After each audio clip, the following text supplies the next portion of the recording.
Today we're at McAllister Park riding gravel bikes. But this isn't my gravel bike. This is. Oh yeah, and it's not a gravel bike, it's my road bike. This is my 2014 Specialized Allez Elite, and I've had it longer than any of my other bikes. I actually started making YouTube videos with this bike before I ever got my mountain bikes.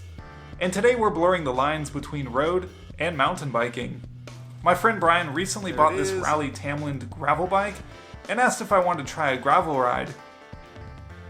Gravel bikes have always intrigued me, but having both capable mountain bikes and a road bike, I never felt the need to have a dedicated gravel bike. I could have brought my mountain bike and smoked him, but to level the playing field on our ride, I decided to dust off the old Road Warrior and see what it could do when the road gets rough. Now if you're looking at these two bikes and think they're pretty similar, you aren't completely wrong. With similar geometry, it really comes down to components and intended use. The Tamland uses a double-butted chromoly frame with carbon fork, paired with a tubeless wheel set on 700C by 40 tires. It has hydraulic disc brakes, a 1x11 SRAM rival drivetrain, and through axles. All things that you would find on a well-equipped mountain bike. It also has the option to run 27.5-inch wheels, with plenty of mud clearance for off-road adventures.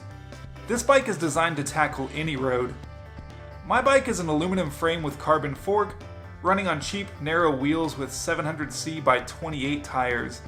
That's the widest tire I could fit on here. It has a 2x10 Shimano Tiagra group set with rim brakes and standard road bike dropouts. Nothing about this bike is designed for off-road use other than my passion for bad ideas. This bike is designed for speed and long miles. Now, McAllister Park isn't known for being overly difficult or gnarly by any means, and I would agree with that if you're on a mountain bike. With two rigid frames, we set off into Mud Creek for our first gravel ride, and we weren't alone. Oh, a bobcat. Dude, a bobcat. Holy shit. I knew immediately my biggest issues would be having tubes, gearing options, and drop chains from the front derailleur. To avoid pinch flats, I ran my tires at 100 PSI, and Brian had his pressure somewhere around 60. I mentioned the gearing options because up front I have a 50 and 34 tooth chainring paired to a 12/28 cassette. Hey, Love it.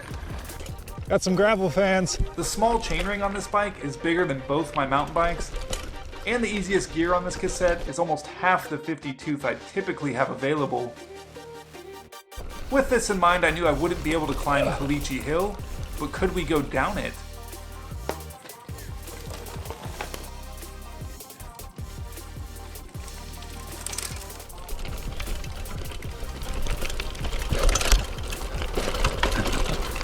There we go. We both survived our one and only attempt. It was pretty fun, but sketchy enough that neither one of us cared to do it again. This is fun. Oh. See, this section's fun. It's not that rough and carries some speed. But that'll change pretty soon.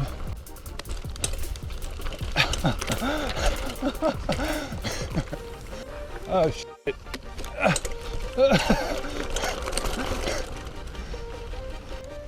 Oh wow, these brakes are terrible. I gotta pick up the pace on this smooth stuff.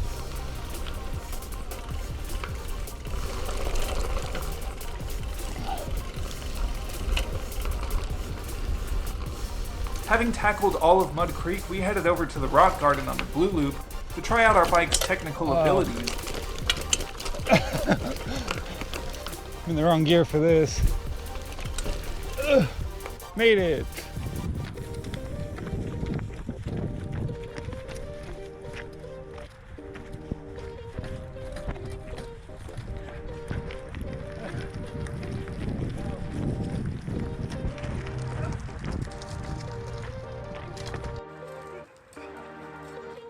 Much to my amazement, I was able to accomplish this area with no punctures.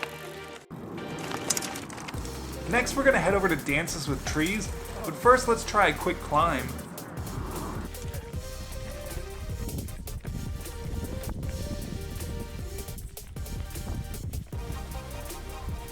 I was impressed with how easy it was to get up this hill. What this bike lacks in gearing options, it makes up for in weight savings. At 22.8 pounds, it's a full 12 pounds lighter than my hardtail. At this point, I'm really amazed with my road bike's performance, but it isn't hard to spot its shortcomings compared to the gravel bike. With the wider tires and lower air pressure, Brian struggled less on the technical sections and cornering. Oh, that was a bad line. Ah, you snaked me. Also with his 1x drivetrain, he didn't once have to stop to put his chain back on. I did at least twice. Front derailleur messed up. Ooh, I'm not surprised. After 12 miles of riding, my predictions for my bike were all proven wrong. That was scary. I thought I would get a puncture almost immediately. It didn't. I thought I would have a major mechanical failure. It didn't. I predicted I would lose traction and either spin out on climbs or wash out. I didn't.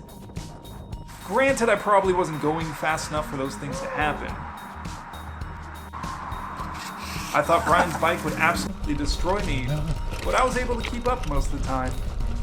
While Brian's new bike is beautiful and did a great job, I am truly blown away at how well my 5-year-old road bike did. This was actually a really fun and challenging ride, and it actually spiced up a trail that I've ridden countless times.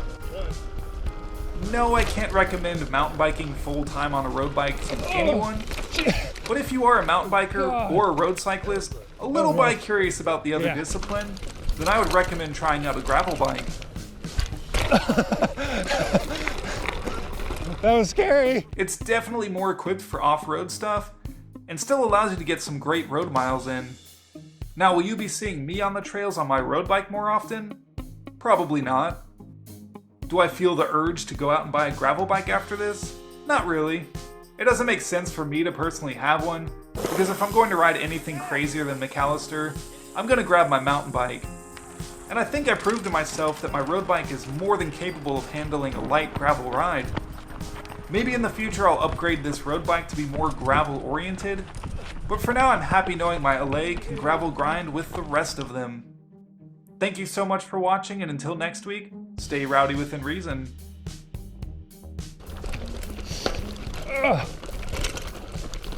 Oh wow. Oh wow. I know. Are you in the hoods or the front? I'm on the hoods.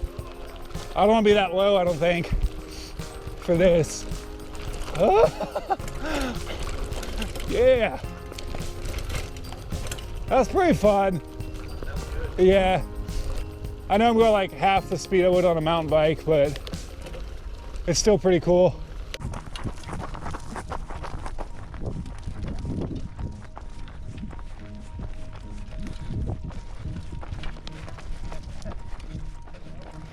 What happened? It's not slipping right there. It's too rocky.